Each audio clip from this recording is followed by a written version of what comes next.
Iran's cluster missile assault on Israel. The day modern warfare changed forever. In the early hours of what is now being called a turning point in Middle Eastern military history, Iran launched a devastating barrage of ballistic missiles into the heart of Israel. But this was not just another round of rocket fire.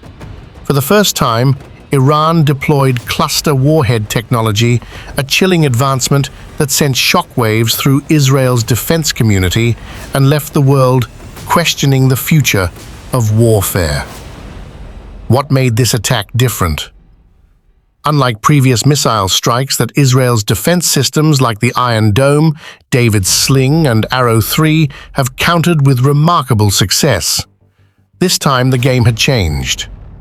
Iran's missiles carried cluster warheads, each releasing dozens of submunitions as they neared their targets.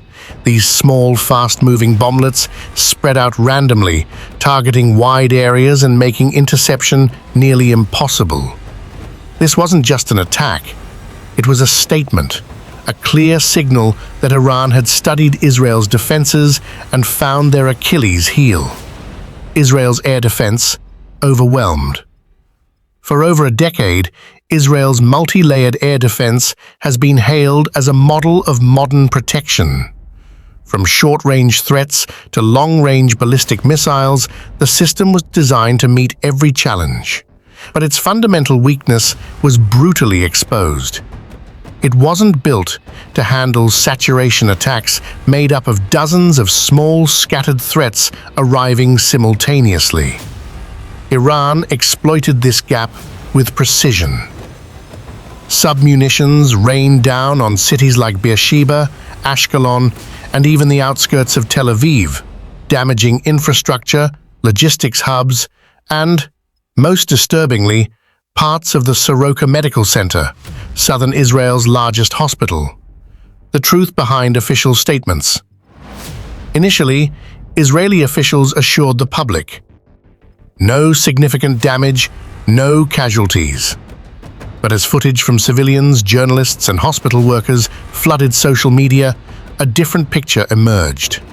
Parking lots, medical support buildings, and residential areas showed clear signs of destruction. Local reports spoke of serious injuries and unconfirmed fatalities. Critics accused the government of downplaying the impact to avoid mass panic. Officials later revised their statements, acknowledging minor damage, though evidence suggested far worse. Iran's tactical evolution. Asymmetric warfare. This attack wasn't about brute force. It was about tactical innovation. By using relatively low-cost cluster warheads, Iran forced Israel to spend millions on high-tech interceptor missiles for each response attempt. A single Iranian missile, costing perhaps tens of thousands, could trigger defensive responses worth exponentially more. It's a chilling reminder that strategy can outmatch technology when the rules of engagement shift. Global reactions. The world holds its breath. United States declared Iran had crossed a red line. The White House warned of possible military retaliation if escalation continues.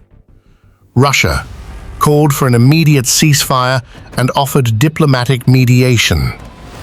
Europe divided. Some nations backed de-escalation, while others remained silent or neutral. China. No direct comment, but analysts suspect indirect involvement via technology channels. The incident has pushed the region to the brink. Diplomats are scrambling for solutions, but so far, concrete steps toward peace seem distant. Lessons for the future. Iran's use of cluster warheads exposed a critical reality. No defense system is invincible.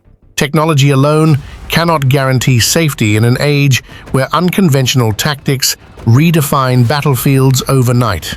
For Israel, this means rethinking its reliance on layered missile defense.